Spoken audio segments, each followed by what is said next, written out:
use this old square bucket lid as an ash scoop. I should put a wooden handle on it. It'll only take a few minutes probably.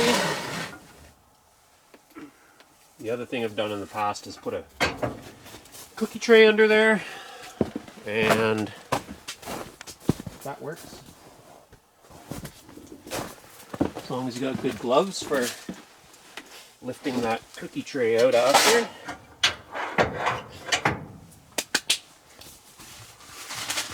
It's my second day boiling up here, so my season has been weird. It's April the 5th, and I tapped trees in March,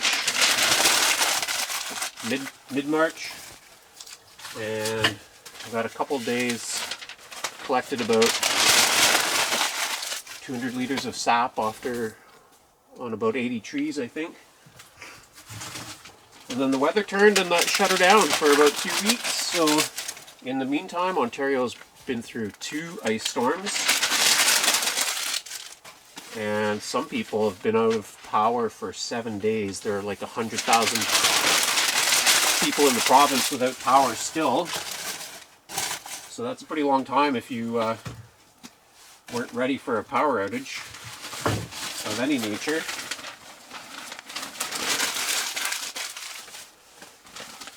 I know a buddy of mine had to run his sump pump off of his Ford truck. And I guess the new ones have an onboard generator. I'm sure there's a lot of people who are hand bucketing, because the problem with an ice storm is if the power goes out, it's also probably rainy and melty, and you run into those kinds of water and flooding problems. So my trees started again.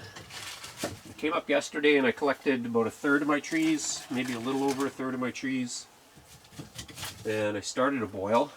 The buckets were about 3 to 4 liters each on average, so it was quite a bit. So I'm back up today, and I only have so much storage space for sap, so I really want to boil some down and get this show on the road. It was a little better this year about stocking up some drier firewood, so my first boil went really well, and hopefully I have enough dry and semi-dry firewood to keep this guy going for the season. I always end up cutting as I go as well.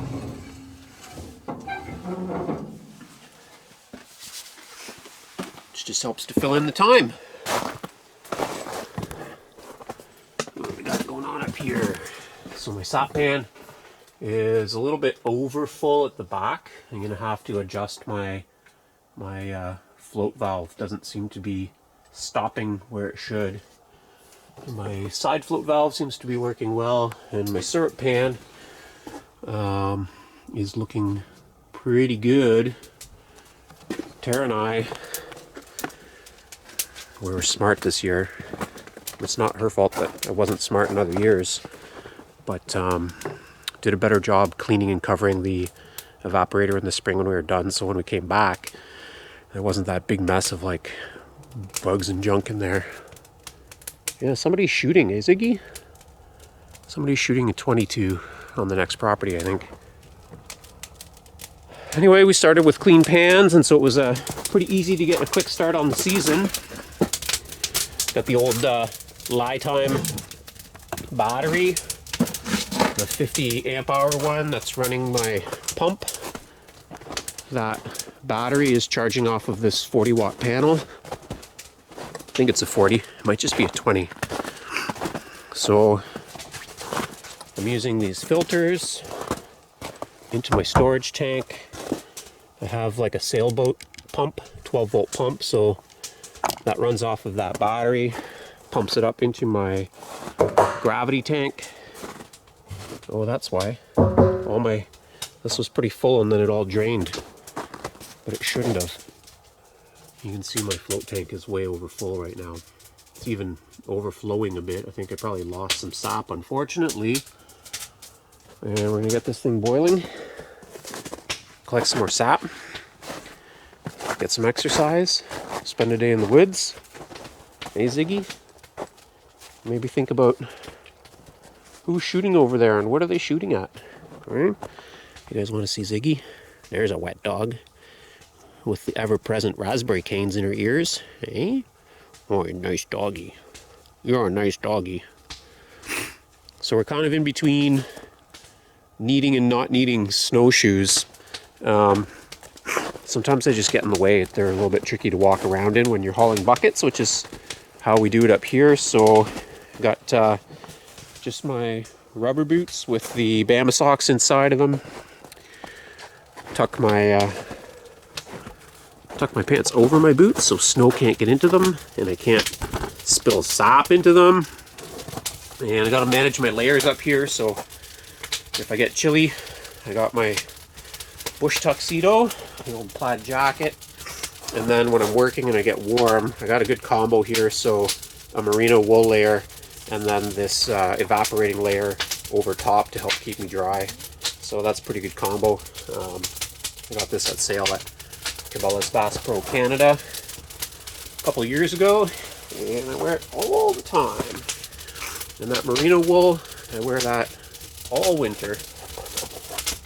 That fire sounds great.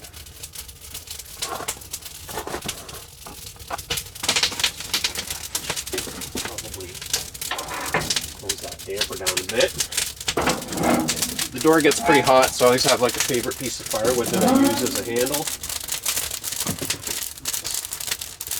And there's lots of this junk spruce and balsam that is deadfall around here. So I've been cutting a bit of that up, and even though it's damp or even just plain old wet, this fire burns hot, so I don't really have any problems throwing it in here and still getting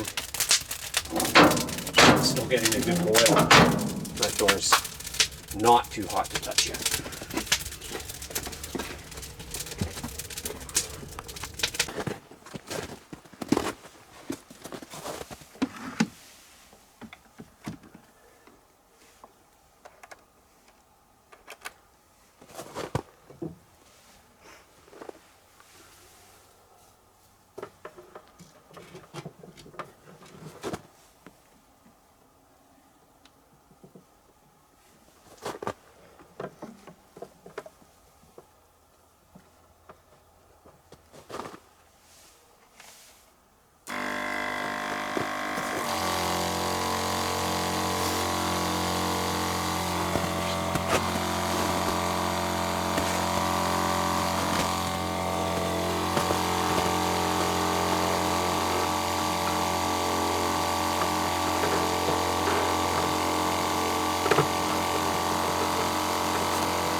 Buckets still have frozen sap in them, but it's fine. It just helps to keep my storage tank nice and cool so I don't get sap spoilage.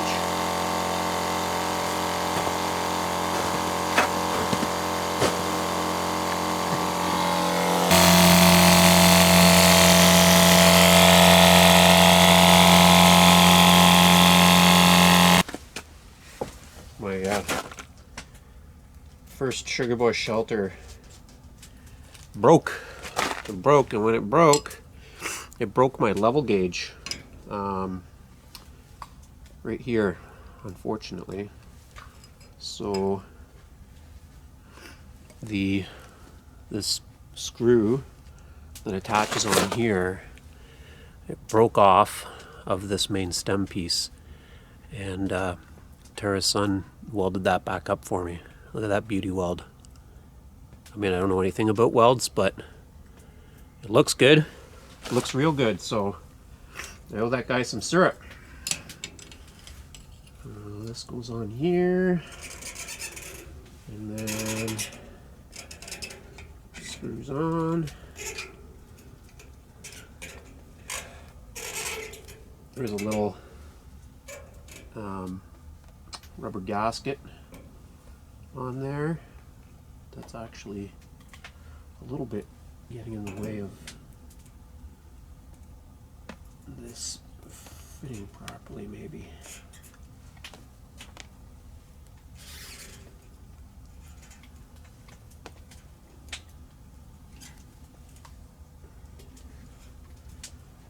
I just need that thread to catch. There. But not cross-threaded. There we go.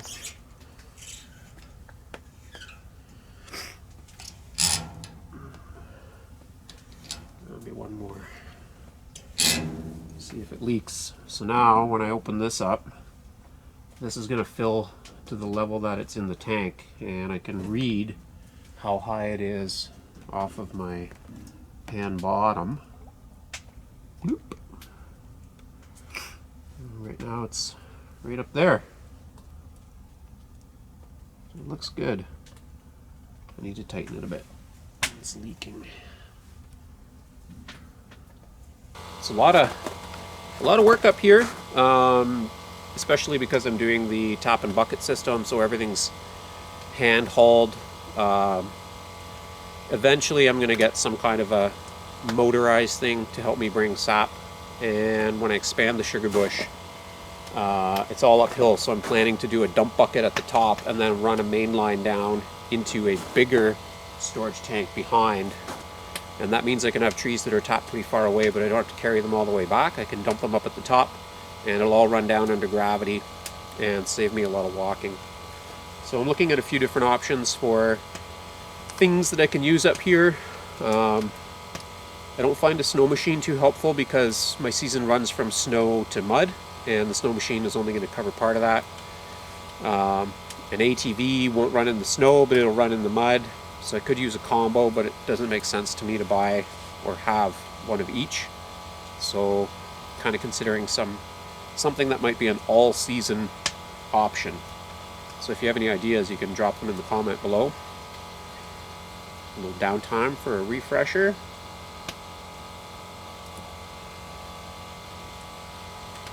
And when there's downtime too, I'll cut firewood, restock my firewood,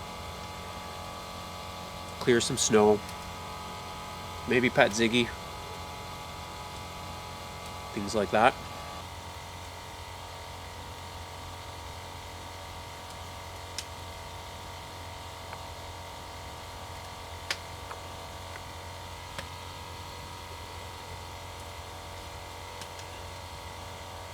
You camera shy?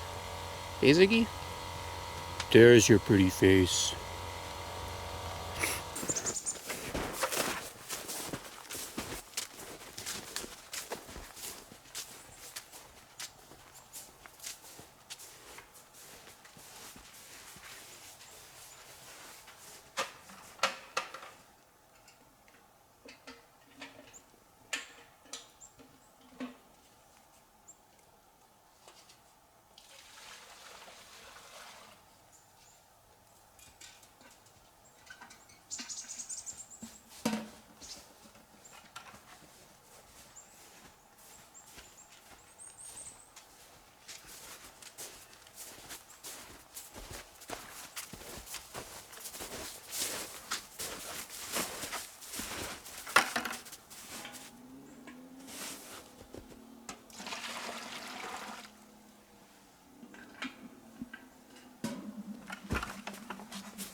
that's kind of a day in the sugar bush. It's like rinse, lather, and repeat.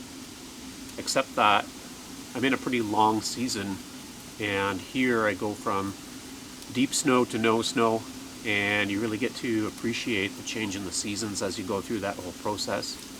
So you see the changes in the trees. Hi, Ziggy. Hi. You're not in frame. You're not in frame. Well, you're a pretty dog. Today the chickadees are calling, but sometimes I'll see the grouse pre-nesting in their little grouse behaviors. I'll hear the geese landing on the swamp nearby and starting their calling and nesting. When I'm here in the evening, I'll hear the barred owls, which are also nesting and then laying their eggs and raising their chicks at this time of year. Because I'm at the northern end of the sugar maple range, I'm probably one of the last sugar bushes in Ontario to really get a start and then to finish. Well, you really want the pets, eh? Too bad you're not in frame. Too bad you're not in frame. Let's put you in frame, eh? You're too cute not to be in frame. You're too cute. And then you walked away. You want to come back? There's a nice dog. Hey, there's a nice dog. Look at that face. Look at that face. And it's fun to see Ziggy just like living her best dog life up here. I like to have friends come up. I love it when Tara comes up. And it's just relaxing. Plus the good workout. It's like an arm day, a back day, core and legs all in one, because I'm kind of using a traditional low technology approach to this by tapping the trees, hanging buckets, and collecting that sap by hand. Oh, you're cute, but you're gross. Hey, you're gross at this time of year. Oh, thanks. Oh, we're getting hugs. I was going to show everybody your sheddy fur. Look at all that fur. Hey, that's gross. That's gross. You love it up here? Or do you love it up here? Yeah, you do. Yeah, you do. Who wouldn't? So I'll be up here for a few more weeks. Oh, thanks. Yeah, you really want the love, eh? The weather's going to turn on me, so this is all going to shut down for a little while, maybe part of a week, and then I'll be back to it. Probably bring up some yummy food, cook it on the stove front. There's a cook surface on this Dominion Grimm boiler, which is a nice feature, so I sacrificed a little bit of boiling space for the pans to have that front couple of elements for cooking. So it's a good spot to do a slow meal, like some kind of a venison stew maybe, or a slow cooked pork chop. And that's life in the sugar bush, and that is spring with a Bernese mountain dog. Alright? You're a sheddy beast. Alright? You're such a shedder. Mostly just at this time of year. Right. Oh! More hugs. Hey? More aggressive hugs. Alright. That's this one. So I'll catch you on the next one, YouTubes. Thanks for all your comments and liking and subscribing. I know I haven't been around too much lately. I always kind of shut her down a bit in the winter. And but I'll be back at it and sharing my adventures. Oh! And my my progress and my dog with you. Alright? Big hugs. Big hugs. Okay. Okay. There you go. You're gonna stare right in the camera? Hey, look at everybody up there. They love you too. Maybe they mostly love you. Alright? Yeah. Yeah, you're a nice dog.